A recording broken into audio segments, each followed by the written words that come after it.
Olá, eu sou o Ricardo Aralios, estrategista do Santander Private Banking. Hoje é sexta-feira, 16 de abril. Os mercados no exterior eles tiveram outro dia bastante positivo ontem, né? Muito em função dos números de atividade econômica nos Estados Unidos, que continuaram demonstrando um viés bastante positivo, né? Com as vendas no varejo superando bastante as expectativas dos economistas, tá? E além disso, né, quando a gente olha para o lado dos resultados, né, corporativos do primeiro trimestre, os números eles continuam surpreendendo bastante, tá? E tem sido notável como as perspectivas apresentadas pelos executivos para os próximos trimestres, elas continuam sendo bastante favoráveis, né? E isso tem sido um fator de manter, né, os ativos lá fora mais valorizados, né? O que chamou bastante atenção também foi o rally das taxas das Treasuries ontem, né? Para a gente ter como ideia, uma referência, nós vimos os vencimentos de 10 anos saindo de 1,65% ao ano, chegando a bater 1,52, 1,53, mas no final do dia voltou para um patamar mais próximo do fechamento do dia anterior. De qualquer maneira, essa amplitude, né, de variação da taxa ela é atípica, né, para esse ativo e é preciso um pouco de cautela. No entanto, né, quando a gente olha, né, nos últimos dias, né, essa descompressão nas taxas das treasuries tem favorecido, né, a manutenção desse apetite maior ao risco, especialmente nos mercados emergentes, né, a gente tem alguma valorização do MSCI emergentes, bem como também das moedas de alguns desses países, né? E isso acaba reduzindo um pouco do ímpeto que a gente teve, né, há um tempo atrás, do dólar.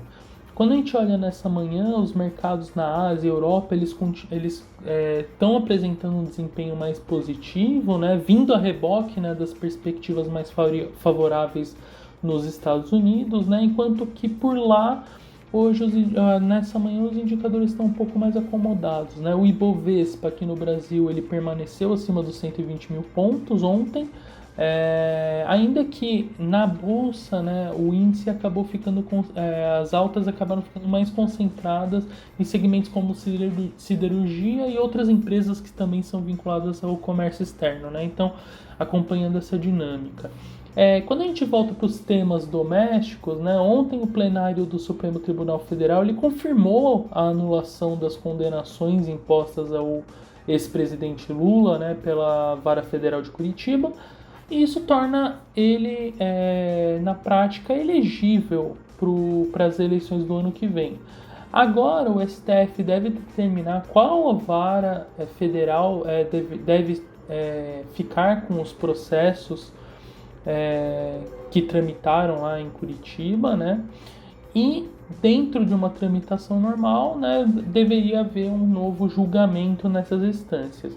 Mas é importante a gente ressaltar que também tem uma outra questão que deve ser avaliada nas próximas semanas pelo STF, que é a questão da parcialidade ou não, né, do ex-juiz federal Sérgio Moro, que à época comandava era o responsável pela 13ª Vara de Curitiba, né? Caso o plenário decida pela parcialidade, então os processos eles seriam naturalmente integralmente anulados, né? E quanto do contrário, eles retomam para as instâncias as quais vão ser determinadas para serem novamente julgados, né?